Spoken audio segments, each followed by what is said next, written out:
Hi, my name is Amelia Martinez. I'm 34 years old, a single mom to little Lucy, and I currently live in Austin, Texas. I work remotely as a virtual assistant, and I also volunteer with a ministry that helps women in vulnerable situations.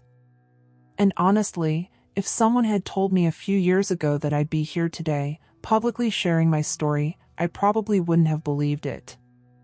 Because, truthfully, I never imagined going through what I went through. And maybe you, watching this right now, feel the same way I once did, lost, alone, with no solid ground to stand on. You know, it's not easy to admit, but I was abandoned while pregnant. And not just abandoned, I was rejected, humiliated, judged, and cast aside, like my life had suddenly been thrown away. And listen, if I told you there was a moment when I didn't know whether to pray, cry, or just lie down and give up, would you believe me? Because honestly, it felt like everyone had turned their backs on me. But let me tell you something that changed everything. God never did.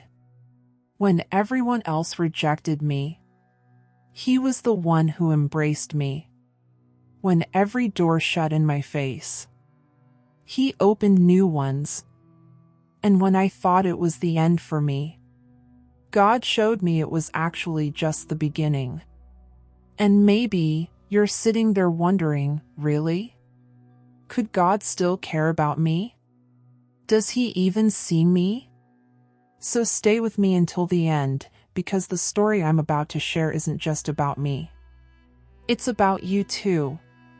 Because if God was my strength, my help, and my ever-present Father through every little detail, then I have no doubt He can be all of that for you too.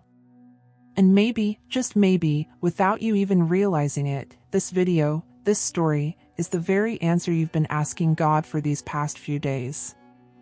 You know, if someone had told me back then that my whole life was about to be turned upside down, I wouldn't have believed it. Because, at the time, everything seemed to be in the right place, you know? I met Ethan Walker at a business conference. He had that easy smile, that charming presence that makes anyone let their guard down. And honestly, it didn't take long for me to fall for him. We dreamed together, made plans. It felt like God had finally sent me the partner I'd been praying for. At least, that's what I believed. I remember our first dates so clearly. Late-night conversations, laughing for no reason, and that butterflies in the stomach feeling every time the phone rang and his name popped up on the screen. Ethan was kind, thoughtful. He honestly felt like someone straight out of a movie. And soon, everyone around us started saying, "You two are made for each other." And, I'll admit it, I believed it too. I mean, who doesn't dream of building a family with someone they love, right? But, you know that old saying, not everything that glitters is gold? Yeah. I had no idea that this picture-perfect love story was about to take a turn I never saw coming. And if I could give you one piece of advice right now, it would be this: never ignore the little signs. Because sometimes, what looks like love is really just a well-disguised illusion. But, let me tell you how I found that out. It's funny how sometimes things start to change, and we pretend not to notice. Deep down, I could feel it, something wasn't right. Ethan, who used to be so loving, attentive, and caring, started becoming a different person. The messages became fewer, our time together got more and more rare, and when we did talk, it felt like he was always, I don't know, distant. And honestly, nothing hurts more than realizing the person you love is starting to treat you like a burden. I remember one night in particular, it's burned into my memory. I called him all excited because I had just taken a test and suspected I might be pregnant. You know how he reacted? Cold. He didn't even ask if I was okay, didn't want to hear what I had to say. Instead, he brushed it off, said he was busy, that he couldn't talk. And from that moment on, it felt like I was having conversations by myself, holding up a relationship that no longer had anyone on the other end. And it's crazy how the heart tries to fool itself. I kept asking, maybe it's just stress? Maybe he's going through something and doesn't want to worry me? We always try to justify the unjustifiable, don't we? But honestly, God was already giving me signs. I just didn't want to see them. Because sometimes we don't want to believe that something so beautiful could turn into such a painful disappointment. And sadly, what was coming next was even harder to face. I remember that day like it happened yesterday. You know those moments that get burned into your soul? That was one of them. I woke up determined, took a deep breath, gathered my courage, and went to Ethan's house. My heart was racing, a mix of fear, anxiety, and honestly, a tiny bit of hope. After all, I was about to tell him I was pregnant. I pictured that classic movie scene, him hugging me, crying with joy, promising eternal love, and making all kinds of plans for our baby. But real life doesn't always come with a happy ending. When I said the words, "Ethan, I'm pregnant," the silence that followed was so heavy it felt like the whole world stopped. He just stared at me, stone-faced, no reaction. And then, out of nowhere, came the words I never thought I'd hear. "Are you sure the baby's even mine?" My God, that broke me. It felt like every word was a knife straight to my heart. He didn't just doubt me, he started accusing me, throwing out the most hurtful, ridiculous insinuations. And all I could do was cry. Cry and try to understand how the man who once said he loved me had turned into someone I could barely recognize.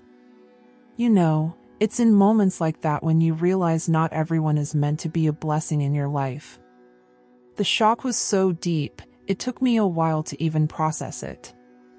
And honestly, if I told you that was the worst part, I'd be lying. Because sadly, what came after that conversation was an even deeper, darker pit.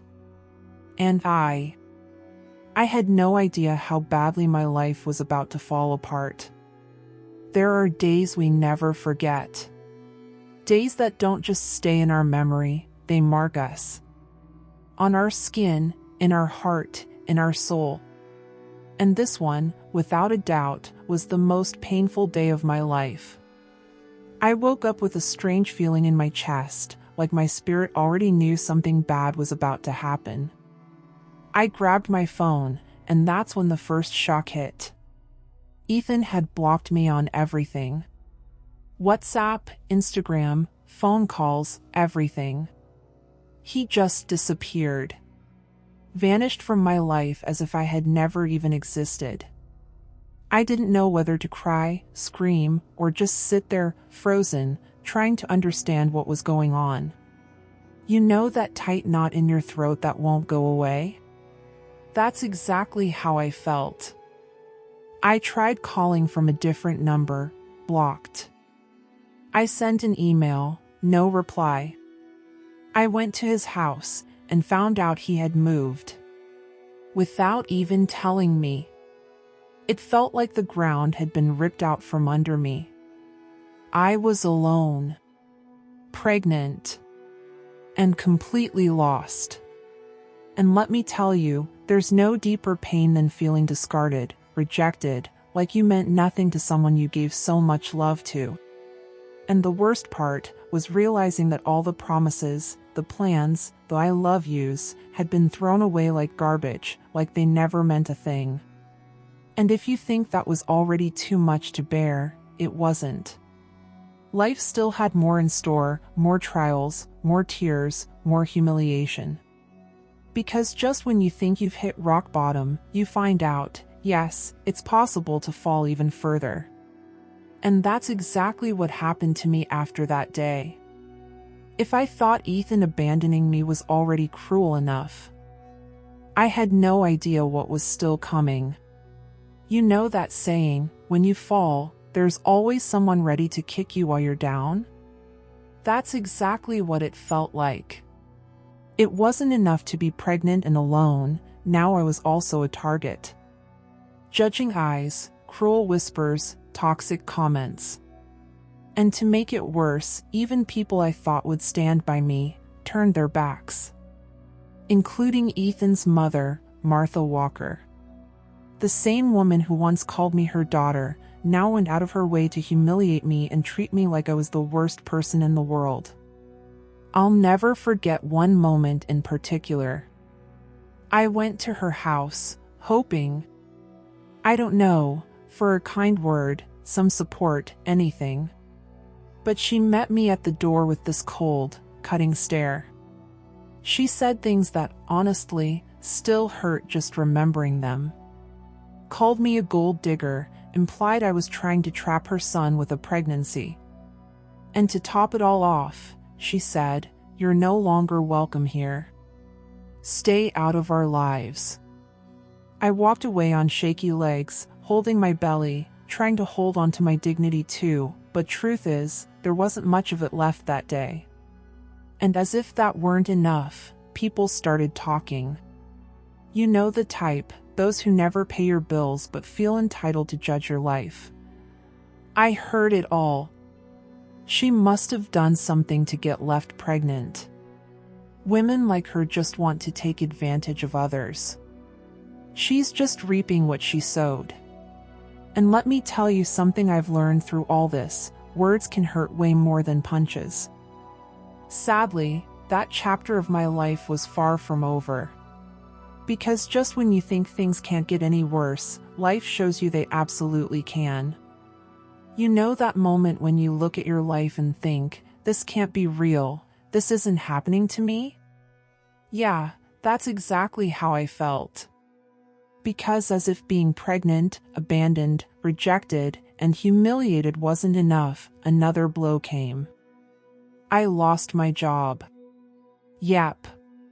Right when I needed stability the most, some kind of security, something solid to hold on to, everything collapsed. The company was cutting costs and, guess what? I was one of the ones let go.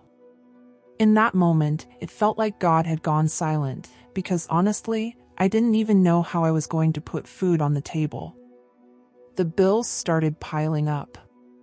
Rent, water, electricity, prenatal checkups, everything turning into a snowball I couldn't stop. And listen. I don't know if you've ever been there, but it's heartbreaking to open your fridge and find it almost empty. I'd sit on the couch, place my hands on my belly, and think, God, how am I going to do this? How am I supposed to care for a baby when I can't even take care of myself right now? And to be completely honest, there were days when I questioned everything. I really did. I asked God if he could hear me, if he saw my pain, or if I'd just been praying to an empty sky. And look, I have to be real with you. There were moments I thought about giving up. Because, from a human perspective, it made no sense to keep fighting. Everything felt lost. Everything. But if I told you that it was exactly at that point, when everything fell apart, when there was nothing left, that something supernatural started happening in my life, would you believe me? Because sometimes, God allows everything to break down, everything to fall apart, just so he can build something even greater. And that's exactly what started happening to me right after that. You know the kind of prayer that has no fancy words, no polished speech, no soft church voice? Yeah, it was exactly like that.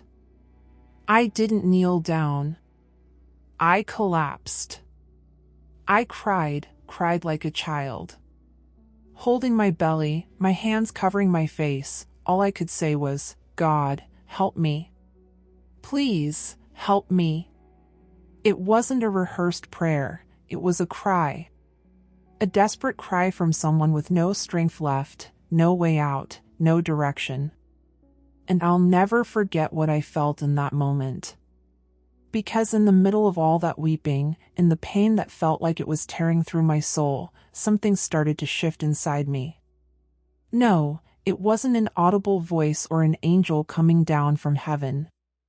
It was peace, a peace so strange, so different, so supernatural, there's no way to explain it with words. It felt like God Himself was wrapping His arms around me right then and there. And in the middle of all that noise inside, He whispered to my heart, "I'm with you. I've never left you." And that, oh God, that lit a spark inside me I didn't even know was still there. And listen, if you've ever gone through something like that, you know exactly what I'm talking about.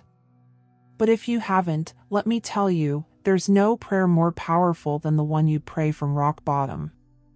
Because it's there, right there, that you truly discover who God is. It's not about religion, it's not about appearances, it's not about sounding eloquent, it's about tearing your heart open, pouring it all out, and saying, "Lord, I've got nothing left. All I have is you." And my friend, that's when things slowly, very slowly, started to change. You know those moments when something happens and you just think, this has to be God? That's exactly what I experienced. Just a few days after that tear-filled, desperate prayer, something completely unexpected happened. I got a phone call from a woman at church named Grace Johnson. And honestly, up until that point, she was just a familiar face. The kind of person you smile at during service, but never really talk to. And to my surprise, she called and said, "You've been really heavy on my heart, are you okay?" In that moment, I froze. Swallowed hard. And I just couldn't lie. I broke down on the phone. I told her everything, the pregnancy, the abandonment, the shame, the bills, the fear, all of it. And you know what she said? "Take a breath, you're not alone. God told me to help you." My God. I started crying again, but this time it was different. It wasn't pain anymore. It was relief, gratitude, because I realized that yes, God had heard me. And more than that, He was moving on my behalf even when I thought He was silent. And let me tell you something, for anyone who thinks miracles are just stories in movies or things that happen to other people, I'm living proof that miracles are real. Because from that phone call on, God started opening doors that had felt completely shut. And you know, sometimes God's answer doesn't show up the way we expect. It's not always thunder in the sky or a blinding light in front of you. Sometimes God's answer comes through a person, an angel sent at just the right time, in just the right moment. And what happened after that could only have come straight from heaven. Grace didn't just listen to me, she became, quite literally, a living answer from God's hands in my life. That same week, she took me to a ministry at church I didn't even know existed. A place completely dedicated to helping women like me, single moms, pregnant, abandoned, rejected, forgotten by society, but never forgotten by God. And let me tell you, the moment I stepped into that place for the first time, I felt something I hadn't felt in a long, long time: hope. That kind of relief that fills your chest and finally lets you take a deep breath after being suffocated for so long. That's exactly what it was. There, I found more than food baskets and material support. I found genuine hugs, listening ears, and most of all, people who spoke about God in a way that made me see He had never left me. It was like every word, every gesture, every prayer in that place was slowly stitching back together the pieces of my heart that had been torn apart. And honestly, it's incredible how, when God decides to move, He doesn't do patchwork. He doesn't cover holes. He restores. He rebuilds. And you know, looking back now, I realized that place wasn't just a temporary shelter to meet my needs. It was a space for healing, for restoration, for rediscovering who I was, and most importantly, rediscovering God. I walked in there broken, emotionally shattered, spiritually empty. But God began to show me, in such a clear way, that when everything seems lost, that's exactly when He steps in. And if you think that was already a big enough miracle, wait until you hear what God did next. If someone had told me I'd experience such real, tangible miracles, I honestly would have doubted it until I lived it. Because listen, when the Bible says that God is Jehovah Jireh, the God who provides, it's not just a figure of speech. It's real. And I saw it happen, day after day. Out of nowhere, food would show up at my doorstep. Church members, who didn't even know what I was going through, would knock on my gate saying, "God put it on my heart to bring this to you." And I would cry, because only God knew that rice, that milk, that bread, was exactly what I no longer had in the fridge. And it wasn't just food. You know those bills that keep piling up? Rent, electricity, water. I can't explain how, but somehow, the money would show up. Sometimes it was a church offering, sometimes it was someone reaching out and saying they felt led to bless me. And get this, even baby clothes started arriving before I ever asked for any. Each package, each bag, felt like God was saying, "Daughter, I'm your father." And a father doesn't let his child go without. I started to understand, in real life, what that verse means when it says God cares for the lilies of the field. How much more will He care for us? And you know, that made me rethink so much. Because up until then, I thought miracles were only healings or those big, dramatic stories we hear in other people's testimonies. But no. A miracle is waking up and having bread on the table when you'd already lost hope. A miracle is watching God use ordinary, everyday people to become channels of His provision in your life. And every time I saw another door open, I realized God wasn't just sustaining me. He was teaching me to trust Him, to depend on Him alone. And if you think that was all, just wait until I tell you what He did next. I always heard that phrase at church, God opens doors where there are no walls. And let me tell you, I lived that. Right in the middle of all the pain, in the middle of that never-ending storm, God surprised me. Through a sister from church, I found out about a remote job opening. And honestly, it was exactly what I needed. A job I could do from home, while taking care of my pregnancy, without depending on anyone, without having to beg the people who turned their backs on me. You know when something feels like it was perfectly aligned by heaven? That's exactly what it was. And I'll admit, at first, I was scared. You know that voice that says, "Can I really do this? Am I capable?" But listen, when God gives you a promise, He also gives you ability. He gives you grace. He gives you strategy. And that's exactly what happened. I learned, I grew, I got better.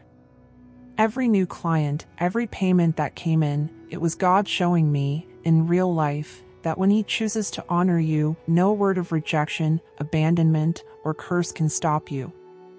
And little by little, I started to rebuild, not just financially, but emotionally and spiritually too.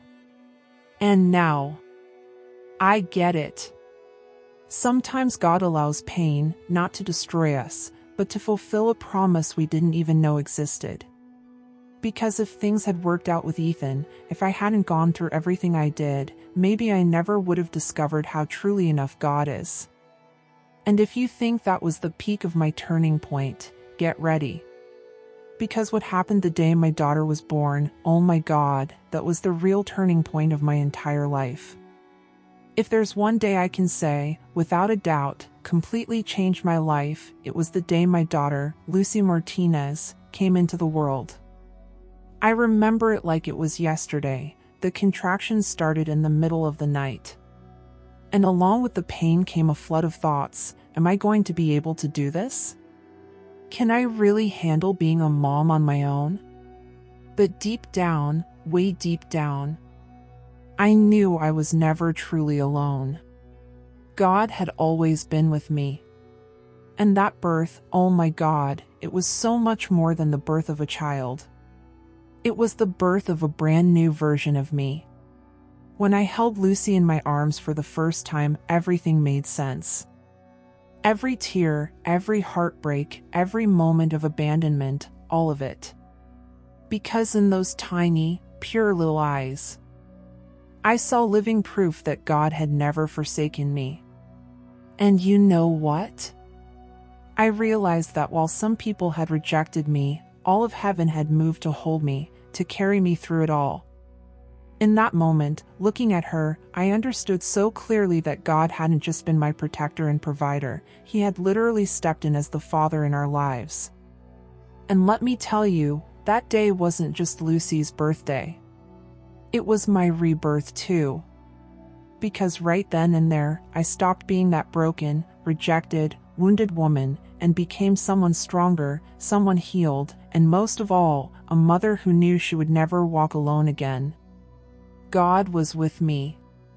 And if He had been faithful up to that point, I knew our story was just beginning.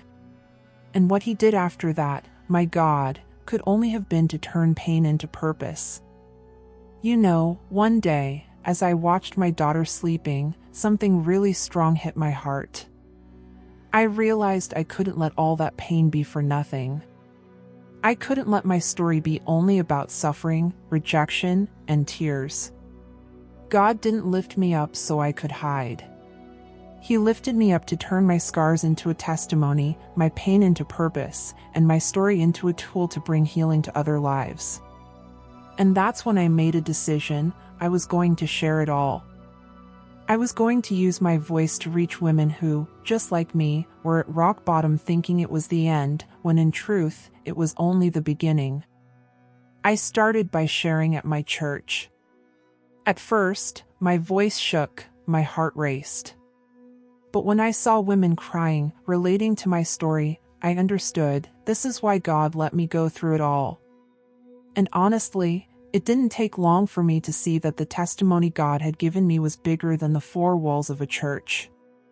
So, I found the courage to share it on social media too. I made videos, wrote posts, and to my surprise, messages started pouring in from everywhere. Amelia, you gave me strength. Your story gave me hope. You saved my life today. And you know, that's when you realize that what God does in your life is never just about you. It's about who's going to be touched, healed, and restored through what He did in you. And the more I shared, the more doors opened. More people showed up. More women found in me a sister, a friend, a living proof that God never abandons anyone. And if you think that was the end of the story, oh no, it wasn't. Because the same people who saw me at my lowest were about to see me standing tall, head held high, living out promises I had stopped even dreaming about. Life takes turns that only God can explain. Because let me tell you, those who once saw me broken, humiliated, crying on the floor, now see me standing tall, stronger than ever, living things I never imagined, not even in my best dreams. And you know what's even more powerful? Even the ones who rejected me, who turned their backs, who judged me, had to witness with their own eyes what God did in my life. And yes, not even Ethan escaped the moment where he came face to face with the woman he once tried to destroy. That's right, years later, Ethan showed up again. He messaged me, tried to start a conversation, wanted to explain himself. Said he was lost back then, immature, that he didn't know how to handle the situation. And you know what? I listened. Because forgiveness isn't about forgetting, it's about setting yourself free. But unlike the old Amelia, wounded, dependent, desperate, the woman standing there now was healed, restored, filled with God, with purpose, and most importantly, with self-worth. And when he tried to rekindle anything, all I could think was, what God built here no longer has space for someone who once tried to destroy it. And listen, it wasn't about revenge. It wasn't about rubbing anything in his face. It was about looking at the situation and realizing that God truly lifts up those who have been brought low. Because the same people who once saw me begging for help now see me becoming help in the lives of others. The ones who saw me hit rock bottom now watch me lifting up other women to stand again. What God did in my life wasn't just a comeback, it was a living testimony that those who trust in the Lord are never put to shame. But hold on, let me tell you how this story ends, because honestly, it's more beautiful than I ever could have imagined. When I look back at everything I've been through, I can only say one thing: so far, the Lord has helped me. Because honestly, if it were up to my own strength, I wouldn't be here. And I'm not talking about just any victory. I'm talking about a victory built through tears, humiliation, pain, rejection, but also built through faith, prayer, and depending on God day after day. And today I carry with pride the scars I once hid in shame. Because these scars aren't signs of defeat, they're signs of someone who survived, someone who overcame. My life has become a living testimony. And all those things that once made me cry, today they're the platform where I speak about God's love, care, and faithfulness. The woman who was abandoned pregnant, judged, rejected, today is a woman honored, full of purpose, full of life. And you know, when I look at my daughter, Lucy, I understand she wasn't a mistake or a coincidence. She was and always will be the greatest proof that God loves me, that He took care of me in every detail, and that He never let me lack anything. And if there's one thing I want to tell you today, it's this: it doesn't matter who rejected you. It doesn't matter who turned their back on you, who humiliated you, who despised you. If God is in your story, then you already have everything you need. Because if God didn't give up on me in the middle of the chaos, He won't give up on you either. And you know, I could end this story right here. But the truth is, when we give our lives to God, the story never ends. Because with Him, there's always something new, always a new promise, always a new victory waiting for you. If there's one thing I've learned from everything I've been through, it's that no matter how big your pain is, or how deep the abandonment you suffered, the size of God is infinitely greater than all of that. And you know, maybe you stopped on this video feeling exactly how I felt back then, lost, broken, without direction, thinking there's no way out. Maybe you're even hearing the same voices I heard, the ones that say, nobody wants you, you're not enough, you won't make it. But let me ask you, how long are you going to keep believing the lies the enemy planted in your heart? How long will you let what people did to you define who you are? Because let me remind you, who defines you is not the one who rejected you. Who defines you is the one who chose you, and God chose you. You know, maybe you've never heard this before, so let me be God's voice for your life today. You are not a mistake. You are not disposable. You are not what was done to you. You are a child. You are loved by a God who never abandons anyone. And now, I want to ask you a question that, if you have the courage to answer honestly, can change your life forever. Are you going to keep trying to overcome all this on your own strength, or are you going to do today what I did back then and give your life, your pain, your story into God's hands? Because if He did it in my life, I'm living proof He can do it in yours too.